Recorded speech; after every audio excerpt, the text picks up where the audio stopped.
Assalamu alaikum wa rahmatullah. Dear students, I hope all of you are well by the grace of Almighty Allah. I am also well.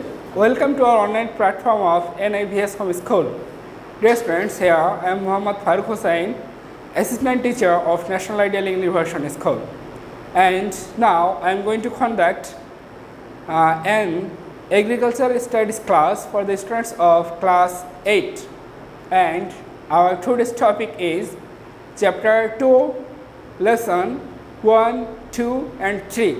Dear students, let's come to discuss about it. And you know that on your textbook it's really contains a lot of information, and I have just summarized the context on the board, and let's try to see it. Dear students, the chapter 2 is about agricultural technology. That means which technologies are used in our agriculture. Dear students, you know that if any technology is invented, then it will continue for few years, because when the updated technology is invented, that technology's uses decreases. Okay, that is why it's written that old technologies are always replaced by new technologies. Okay, then lesson 1, application of urea supergranules in rice cultivation. Dear students, in this lesson you will learn how we have to apply urea supergranules in rice cultivation. You will find that there are two kinds of urea. One is fig urea supergranules and another is fig granular urea. Dear students, this fig urea supergranules is quite bigger in size, and to apply this the farmers need to toil a lot, and this urea is not too much big, it's smaller in size. Okay, so this to apply this urea, farmers need to apply some rules. Imagine that all these are rice crops. Okay, and when the farmer start or try to apply fig urea supergranules, on that time on the field the farmers need to go there and apply these fig urea supergranules alike here, here, here, here. That means at the middle of 4 crops apply one fig urea supergranules like this for this one, then this for this one, then this for this one, like this. Okay, but this fig granular urea does not need to apply such kind. This kind of urea are tiny in size, so farmer can spread them by farmer's hand. So by doing this you may evaluate the differences between these two kinds of ureas, because by applying this urea farmers need to toil much, but to apply this they don't need to cost too much labor. And the second advantage and disadvantage of this urea is that applying this urea is very much useful for the farmers, because if it rains, then this urea will not wash away by the rainwater, because farmers need to apply such kind of ureas at the mid of the mud. Okay, inside the mud. So this fig urea supergranules will not wash away by rainwater. Okay, but if the farmers apply this water, fig granular urea, then they will wash away by rainwater. So these are the advantages or disadvantages of applying these two kinds of ureas. Dear students, now lesson 2, cattle feeding. That means how cattle are fitted. Okay, daily requirement for in a survey we can see that the daily requirement for meat per person in our country is about 120 gram, but in our survey we can see that we take, that means our countrymen take only 24 gram in average of meat. So this is very sad news, but then how we can fulfill this demand? So to fulfill this demand we need to increase our production of meat. So let's try to discuss about that. Key points of cattle fattening system. Okay, then number 1, cattle selection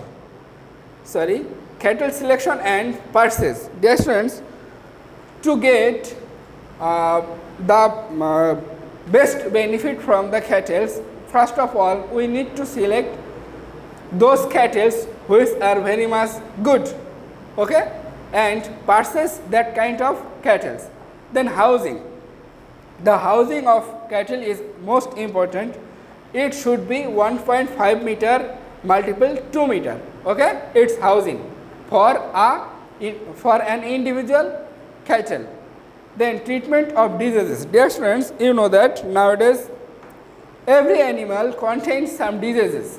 As a result, we should be alert about the diseases of that animals. Okay, then if we can make them disease free, then they would be more benefitable. Then number 4, feed supply. How we will supply food to the animals. Then to supply food we need to collect straw, and by making a lot of straw we will make doll. This term is not familiar with you.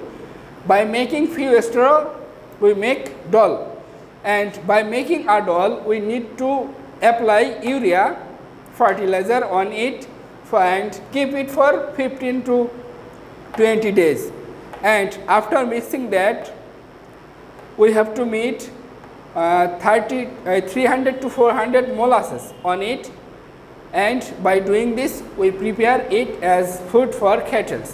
Dear students, now lesson 3, crop diseases and their control. That means how we will identify the crops diseases and how we will control it. Diseases spread to animal from plants or crops by virus, bacteria and many other microorganisms which disseminates diseases. That means we are infected by many diseases by the viruses, bacteria and other microorganisms, and they come to us or our body from plants, because we take plants as our food. Okay, and not only we but also other animals also. To identify that diseases, first of all we need to find the spot. It's for the cases of plants. That means we need to find which kind of a spot are there at the leaves or at the branches of the crops. Then blight. We need to know about the blight of the crops, and it's for rice and potatoes. Then mosaic means the light yellowish color of a kind of disease of crops, and it's for okra and mung beans. Okay, it's only for beans. Okay, okra and mung beans. Then wilting. Number 4, wilting. This kind of disease actually affects the stems and roots of the tree, and it's basically happen to eggplants. Okay, then leaf curling. You know that what does the term curling means. So due to virus infection such kind of disease are happened and this kind of diseases are actually seen to papaya and tomato, okay, crops. Then how to overcome such kind of problems, okay? Preservation. Number one, use of pathogen free seeds. That means the seeds we need to apply, it should be pathogen free. Then seed treatment.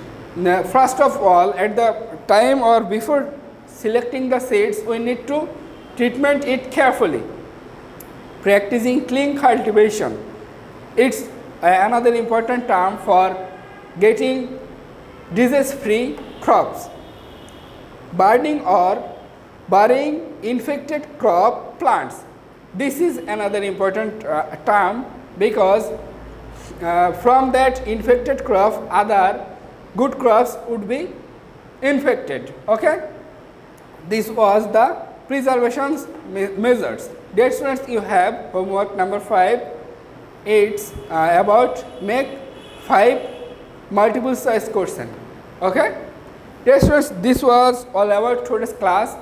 I hope you all have understood today's class, and by observing this class I will request you to go through the textbook, and then the textbook would be very much easier for you. And this is the end of the class. Assalamu alaikum wa rahmatullah.